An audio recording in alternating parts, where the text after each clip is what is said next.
Coucou, j'espère que vous allez bien. Bienvenue dans ce nouveau weekly vlog. On est lundi, mais avant d'embrayer sur cette nouvelle semaine, je voudrais prendre le temps de revenir sur mon week-end parce qu'il a été riche en enseignements, en prise de recul.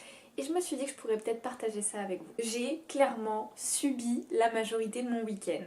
Les choses se sont enchaînées, rien, je dis bien rien, ne s'est passé comme prévu. J'arrive à dimanche midi et là j'étais en suspens. J'avais un truc qui était prévu le dimanche après-midi, j'étais censée voir ma cousine et si elle passe par là je lui fais des bisous. Et j'avais pas de nouvelles depuis la veille, on n'avait pas organisé un truc précis, on savait qu'on devait se voir mais on n'avait rien de calé. Et là, on est dimanche, midi et demi, il se passe rien, je vois qu'elle n'est pas du tout connectée, qu'elle n'a pas du tout ouvert mon message, aucun signe de vie, mon début de week-end avait été catastrophique et là je me dis c'est pas possible, je vais pas rester là-dessus. Ça se trouve, elle a changé ses plans vu que j'avais pas de nouvelles, ce qui était possible. Elle est de passage dans la région, elle n'est pas souvent. Je savais que potentiellement elle était allée faire la fête avec d'autres de mes cousins la veille au soir.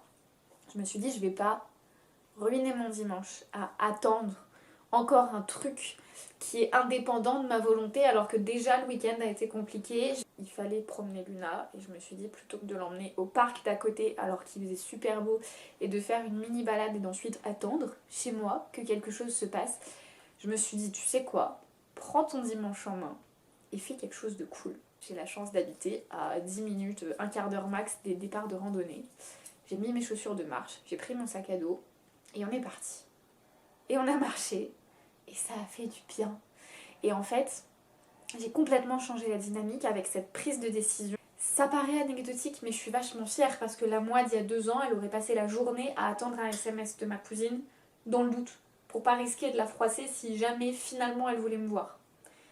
La moi d'il y a 1 an, elle aurait peut-être pris la décision de faire quelque chose, mais elle se serait confondue en excuses, voire elle aurait inventé une excuse pour justifier le fait que elle a fait quelque chose de sa journée qui lui appartient. Et là je suis partie et ça faisait 1h30 que je marchais quand j'ai eu un mot de ma cousine qui m'a dit ouais désolée j'ai pas eu la notification, si tu veux on fait toujours quelque chose. Et je lui ai dit bah écoute j'avais pas de nouvelles, je pensais que t'avais changé tes plans.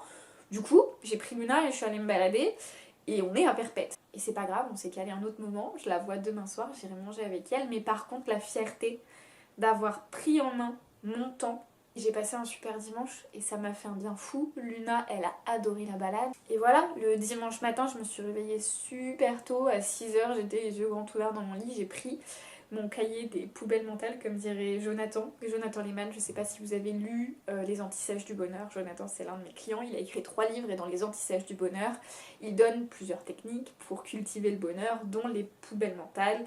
C'est comme l'écriture intuitive, c'est comme le flot de pensée. L'idée, c'est qu'on déverse ce qu'on a dans la tête sur un carnet. Et je vais aller vous lire ce que j'ai écrit. Donc là, on est en octobre, on est début octobre 2023, de décembre, voire novembre 2022 à juin 2023, j'ai été de plus en plus sous l'eau, de plus en plus de mal à maintenir la tête hors de l'eau. Ça a été en dégringolant, mon état avec, j'ai été surmenée. J'ai eu beaucoup de mal à poser des limites, j'ai eu besoin de mettre table rase sur plein de choses. J'ai dû me poser un cadre ultra strict pour pouvoir récupérer de l'énergie et pas finir en burn-out parce que franchement là j'étais pas loin du point de rupture quoi. Il y a des jours où le programme est vraiment nul, où les obligations prennent le dessus et où les moments de répit se font rares. Parfois, ces jours s'enchaînent et deviennent des périodes entières durant lesquelles nous naviguons à vue. pour mieux les vivre, 2 choix s'offrent à nous. Le premier choix, se concentrer sur les bonheurs simples.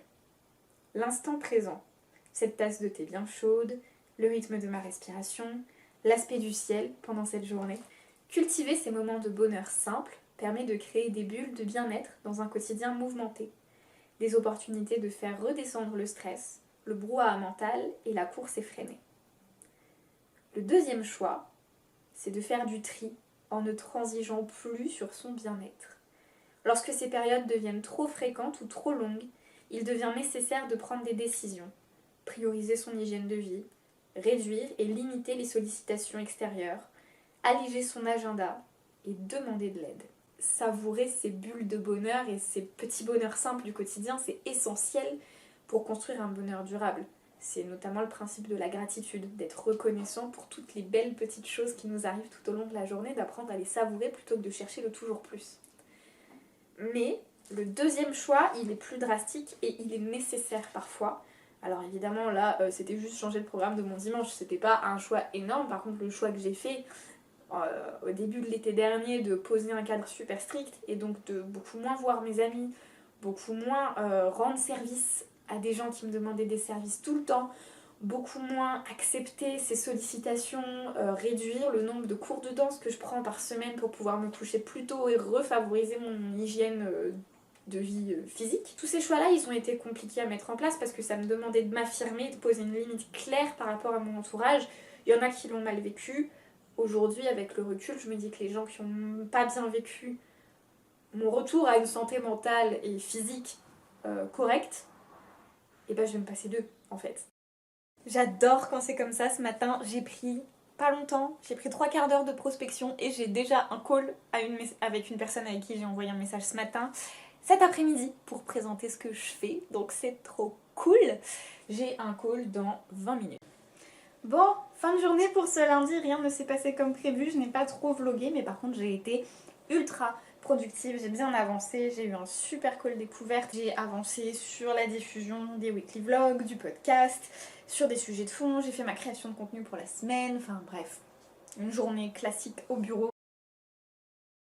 On est mardi, je vous embarque dans ma journée, petit récap, là dans 5 minutes j'ai un call pour être marraine pour la tanière.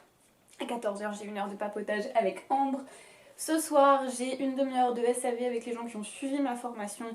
À la fin du mois d'août, je passe la soirée avec ma cousine. Ce midi, je vais en forêt avec Luna, pique-niquer comme ça. Elle profite quand même parce que je pense pas l'emmener ce soir. Et entre-temps, j'ai masse de trucs à faire. Oh, j'ai plein de notifications sur LinkedIn que j'utilise même plus. Oh, on va parler comme ça, les amis. On est mardi et aujourd'hui... c'est grosse remise en question. Attendez, je vais quand même être mieux. Voilà, je vous parle comme si vous étiez ma meilleure pote. Mettons-nous bien. Mettons-nous bien. Voyons. Donc, c'était techniquement impossible de tout faire. Voilà, les objectifs sont trop short dans le temps. J'ai des nouveaux contrats qui rentrent et c'est très cool. C'est que des clients de cœur, donc des clients qui sont exactement dans le type de projet que j'ai envie d'accompagner. Et je peux pas me permettre de mal les accueillir, de mal les accompagner sous prétexte que moi j'ai des projets qui vont sortir. En fait, mes clients, c'est pas leur problème. Et s'ils prennent un prestataire, c'est pour que le travail soit bien fait. À côté de ça, j'ai pas envie de me surmener et de renoncer à ma vie perso. Bref, je vous l'expliquerai, ce sera le podcast de la semaine, mais j'ai décidé de reporter mon lancement de ma nouvelle offre. Je vous expliquerai tout dans le podcast, les tenants, les aboutissants, comment je me sens, les doutes et tout. Mais donc ma journée ressemble encore une fois pas du tout à ce que j'avais prévu. C'était déjà le cas hier où j'avais été submergée par des imprévus, un call découverte qui s'est bouclé en dernière minute et tout. Et aujourd'hui c'est encore le cas. Il est 16h30, je suis naze. Mais naze et en même temps tellement soulagée de cette décision parce que mon mois d'octobre va pouvoir être plus calme. Finalement ce choix il est dans la même dynamique que celui dont je vous parlais qui s'est passé ce week-end. C'est-à-dire que j'ai décidé de me dire oui à moi et d'organiser le reste selon mon équilibre et évidemment la qualité de service que je propose à mes clients. Je suis fière de moi de réussir à faire 2 choix consécutifs qui sont pas faciles pour moi. J'ai conscience que pour certains c'est easy. Avec mon caractère, ça l'est pas. Et 18h30, c'est l'heure de la visio avec les participants à la dernière formation de groupe. Ils vont pas tarder à arriver, ça fait un mois qu'on n'a pas échangé, j'ai hâte de savoir comment ils se sentent sur les réseaux. Et puis bah voilà, n'hésitez pas à me faire signe si vous galérez, vous êtes les bienvenus dans les ateliers. Et encore merci pour votre confiance pendant la formation, c'était très chouette de vous avoir dans le groupe. On est jeudi après-midi et on va pas se mentir, cette semaine elle est compliquée d'un point de vue stress, d'un point de vue charge de travail et d'un point de vue émotionnel. Lundi j'ai commencé la semaine à fond les ballons en me disant que j'allais pouvoir tout faire. Et il y a eu un imprévu, il y a eu des choses qui se sont rajoutées dans le planning, qui sont que des bonnes nouvelles, des nouveaux contrats qui tombent et tout, et ça ne sont que des bonnes nouvelles et je suis extrêmement reconnaissante pour chaque nouvelle personne qui me fait confiance et avec laquelle je travaille. Mais lundi soir j'ai commencé à sentir la pression monter. Luna, tu veux sortir ? Mardi j'ai fait la matinée avec le programme de marrainage de la tanière. Et le midi j'en avais gros sur la patate, j'en ai parlé avec un ami. Et j'ai décidé de repousser le lancement de l'offre sur laquelle je travaille depuis plus de 6 mois. Ce qui n'est pas une décision facile à prendre, ce qui est loin d'être agréable. Il y a quand même une grosse déception de moi envers moi, de me dire ça fait 6 mois que je bosse dessus. C'est pas un gros produit, c'est le premier lancement que je fais de cette façon-là. Donc un vrai lancement quoi. Et j'y arrive pas. Et en plus, il y a beaucoup de complexes parce que Lola, si jamais tu passes par là, je te fais des bisous. Mais Lola, elle s'est lancée dans un projet qui était un bien plus gros lancement. On s'est lancé là-dedans en même temps. On s'est fait accompagner chacune par Mathilde pour préparer nos lancements respectifs. Et elle a lancé en septembre alors qu'elle avait un planning de malade sur les mois d'avant. Et moi, on est début octobre. J'ai pas lancé, je devais lancer mi-novembre parce que j'ai déjà reporté une fois en me disant que j'allais pas pouvoir tout faire. Et là, je repousse à janvier en fait. Donc il y a une déception vis-à-vis de moi-même, même si c'est le meilleur choix pour mon entreprise, de pouvoir faire correctement mes missions clients, accueillir mes nouveaux clients correctement et préparer mon lancement de façon digne de ce nom tout en maintenant mon chiffre d'affaires. Et mardi après-midi, j'ai travaillé comme j'ai pu et j'en suis venue au constat clair et net que même avec cette décision-là, il y a trop de choses sur mon mois d'octobre. Mercredi matin, je suis arrivée devant mon ordi, j'ai paniqué, je suis retournée me coucher. Ça faisait des mois que ça m'était pas arrivé. Et là, je m'apprête à rallumer mon ordi, j'ai un peu la boule au ventre parce que je sais le nombre d'échéances que j'ai à tenir. Et en même temps, être à son compte et réussir, c'est pas être tout le temps une machine de guerre et pas avoir le droit d'avoir des failles, mais c'est savoir se relever et prendre des décisions efficaces qui permettent de se préserver et de préserver l'entreprise quand c'est plus compliqué. Donc, je vais allumer mon ordinateur et je vais faire du tri. Parce qu'en fait, il n'y a pas de formule magique, soit je travaille nuit et jour et je pète un câble très rapidement parce que j'ai pas une très grosse résistance à la pression et à la fatigue, soit j'adapte la charge de travail que j'ai, les échéances, il va falloir que je cadre un peu plus certaines collaborations où on est en permanence à l'arrache